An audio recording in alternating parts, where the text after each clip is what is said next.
And then he had the idea that I could make a waterfall.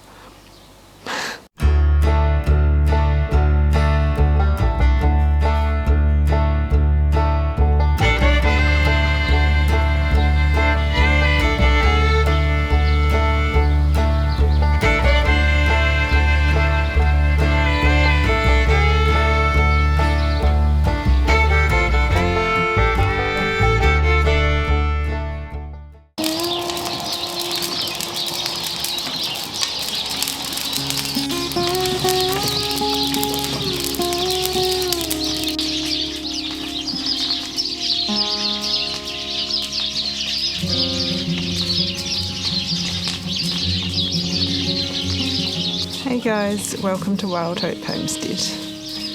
We have had some really nice but cold weather lately. We've had some sun after the rain, which has been nice. Cool nights and mornings, but at least pleasant days. So it's been good for the kids to get out and about. It's starting to feel like winter is coming to an end, probably because it is. Well, hopefully. We're only about a week away from spring now, which seems crazy. Fruit trees and bushes have got buds on them, and there's more light in the mornings and the evenings, which is nice. It feels good that winter is slowly passing.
Okay, and we are out in the front plot, just trying to do a little bit of dealing with some of the weeds and stuff along the side here. So this is the spot where we pulled out the giant flax that was here, and we're left with a bunch of weeds to deal with. I bought a giant tarp off Trade Me to help cover the weeds and kill the weeds, but there's been a big pile here of really matted weeds that were covering over some black plastic and bits of wood and stuff, as well as some ivy along here.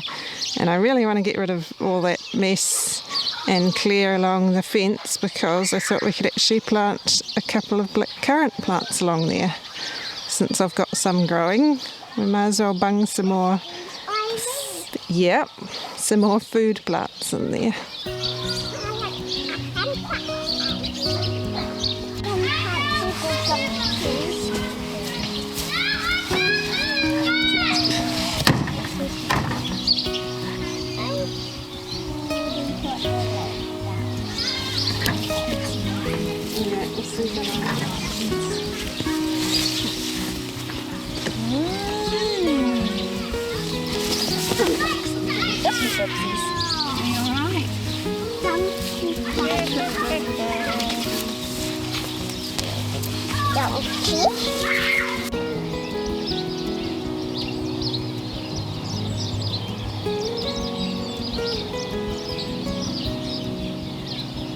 So we've managed to get all this cleared over here. Got rid of the pile of weeds that was growing on top of some flax leaves over there, and some black plastic, and yeah, a whole bunch of this horrible swamp grass stuff, and ivy. Angus helped with the ivy. He helped get a bunch off the fig tree too, which is really good. So that's nice. It's actually some really nice soil over here, nice and fluffy and dark, because there's been decomposing, well, flax leaves and weeds and stuff. Hasn't been disturbed much for a while. Lots of worms in there, so that's good. And now, well, I was going to say it's ready for blackcurrant plants, but before I can plant blackcurrants in there, I probably need to have the ground covered for a bit with the giant tarp, because I know there are still some swamp grass roots in there. They're really hard to get out, really big, long, deep root systems. So some of those are bound to pop up, and I don't want to be digging around good plants to try and get those out. So even though I want to plant things, I probably need to just get this area covered with the tarp first. I'm thinking I could probably fit 2 blackcurrants in there. Yeah, I don't think I could realistically fit any more than 2.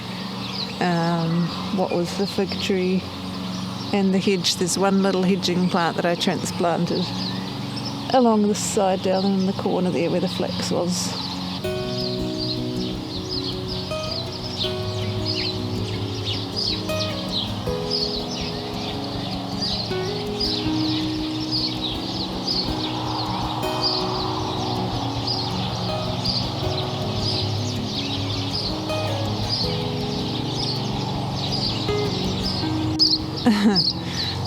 I noticed this plant here is starting to do something. You'd think it looks a little bit like a broccoli, but I'm actually not entirely sure. I've been using the leaves as like collard greens in my smoothies. I know there's one collard there that's a green cabbage. We had a bunch in here, and I'm sure some of them have cross-pollinated. Actually, the collard was an F1 variety too. Yeah, that's right. So seedlings could be quite different depending on what the parents were. There's another one there, which, like, at first I thought they were broccoli. They're the same colour as broccoli leaves, but then collards sort of are too. Collards are a little bit more, I mean, this one looks more like collards with the kind of more rounded leaves. But anyway, the leaves are good for smoothies, so that's all that really matters. Down here we have got broccolis in this next row. It's probably the biggest one at the moment. Some of them have not done very well. We've also got kale. This is blue dazzler. Oh, and there's a red cabbage there. I think mostly broccolis and a kale that was already there. A lot of the broccolis in this row didn't do very well. These ones are planted out later, so they were slower to get going. And also they get more shade down this end. But still, actually it's not just that. These cauliflowers were slower to get going too. So mostly I think I got them in a bit late, and they were a bit small when I got them in. And I should have fed them more to help them get going. All of these kales were self-sown and absolutely stunning. I've just been loving looking at the mixture of purple and green colours, and pink veins. It's so pretty. And more these cauliflowers are a little bit bigger. As for the carrot row, there are actually some carrots coming up, but there are a lot of weeds too. The carrots finally decided to make a start somewhere some weeks ago, but they need to be rescued from the weeds.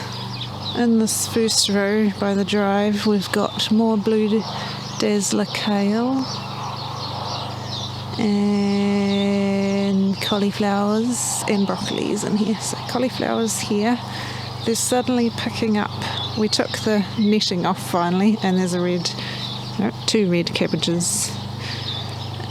Some of the things in here had to be replaced because the original ones got eaten, so it's a bit of a hodgepodge.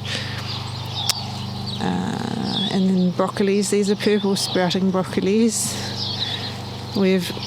Who's been whacking that one? We've used a bunch up here. I see the children have been in here too. Oh no, they've been munching.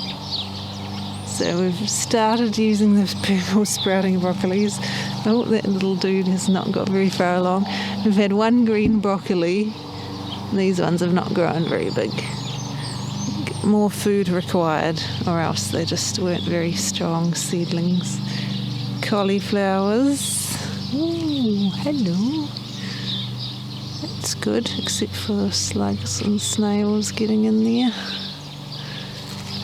Everything is... yes. Everything is suddenly popping. That's almost decent size. Yay! With the more light and the sunny days. So that's nice.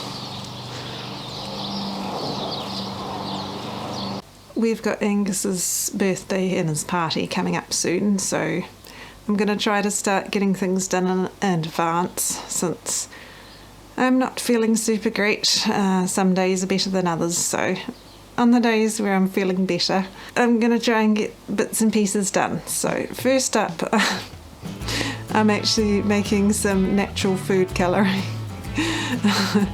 Angus has some ideas about his cake. It was going to be kind of a woodland scene, and then he had the idea that I could make a waterfall. So it's not going to be a spectacular masterpiece, but I'm going to try and make a waterfall on it, which is going to require some blue colouring. I don't do chemical food colouring, is because that's not what I want any of us to be eating, and there are actually plenty of natural food colourings you can make. So for blue, there are a few different things you can use, but one of the most accessible and actually useful to us things is red cabbage. I'll link the website where I got the method from in the description below. It uses a whole head of red cabbage. I'm just going to use half a head because I don't need much food colouring, and I'm going to store it in the freezer until such time as I need it, because I won't need that. I won't need that until I'm actually icing the cake, but it can store in the freezer. I'm just doing half a head of red cabbage at a time because that's still quite a lot of cabbage. So I've chopped it all up, and then I'm going to boil it in a pot for 10 minutes. So the recipe says to half cover it with water, bring it to a boil, and then turn down to a simmer and simmer for 15 minutes. And then we strain the cabbage out and continue cooking it to reduce it, to get it to a thicker consistency. So I'll be able to use this red cabbage, which is part of my plan for eating. Here's the chicken fat that I rendered in the slow cooker. These cubes could be more full, but I like to try and do smaller amounts. I'm not sure exactly how much that is. I like to try and do smaller amounts so that they're a good amount for just popping into a tray to melt in the oven for using with veggies or meat or whatever.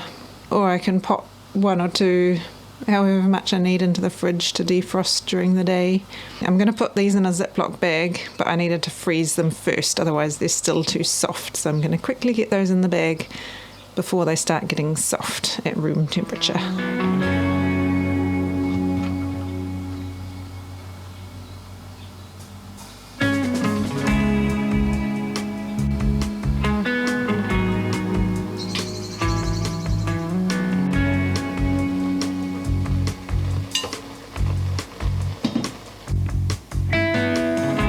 Food colouring is like a dark blue with a bit of a purplish tinge at this point, so I'm adding a bit of baking soda and then a tiny bit more and then a tiny bit more until it's about as much baking soda as I can add according to the recipe before it starts tasting funny. Now I'm testing it out with some milk because it's white, and I'll be adding it to white icing. I'm adding a little bit and then a little bit more until I've added enough to be able to tell what the colour's doing. It's still a little bit purplish for my liking, but I decided to just stop there.